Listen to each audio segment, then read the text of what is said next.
মেঘনা group of industries 1976 সালে Kamal trading নামক একটি প্রতিষ্ঠানের মাধ্যমে ব্যবসা শুরু করেন এই প্রতিষ্ঠানটি। এরপর 1989 সালে নারায়ণগঞ্জের মেঘনাঘাটে মেঘনা ভেজিটেবল অয়েল ইন্ডাস্ট্রিজ দিয়ে মেঘনা গ্রুপের যাত্রা শুরু হয়। এখন মেঘনা গ্রুপের প্রায় 50টিরও বেশি শিল্প কারখানা রয়েছে। চিনি, ভোজ্য তেল, কাগজ, সিমেন্ট, জাহাজ নির্মাণ, জাহাজ পরিচালনা, তরলকৃত পেট্রোলিয়াম গ্যাস, পানীয় বিস্কুট, মোড়কজাতকরণ, অর্থনৈতিক অঞ্চল সহ নানা খাতে ব্যবসা রয়েছে এই মেঘনা গ্রুপ অব ইন্ডাস্ট্রিজের। ফ্রেশ ব্র্যান্ড নামে প্রতিষ্ঠানটি তাদের তৈরিকৃত পণ্য বাজারে বাজারজাত করে আসছে। বিশ্বব্যাংক সহযোগী প্রতিষ্ঠান ইন্টারন্যাশনাল ফাইন্যান্স কর্পোরেশন (আইএফসি) গত বছর আয়ের দিক থেকে বাংলাদেশের 23টি প্রতিষ্ঠানের তালিকা প্রকাশ করেছিল।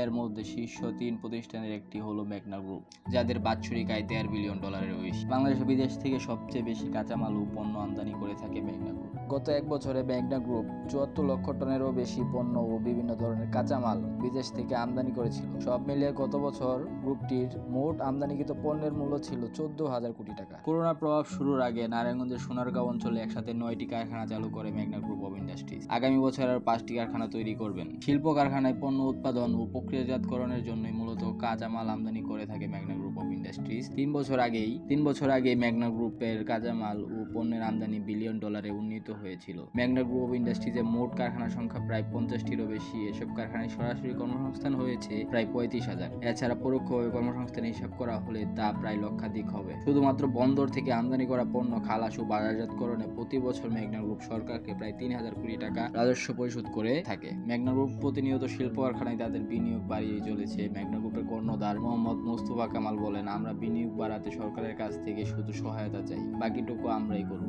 সরকারের কাছ থেকে যদি আমরা নীতি সহায়তা পাই তাহলে আমরা শিল্প কারখানা স্থাপনের সাহস পেয়ে থাকি। ধন্যবাদ সকলকে।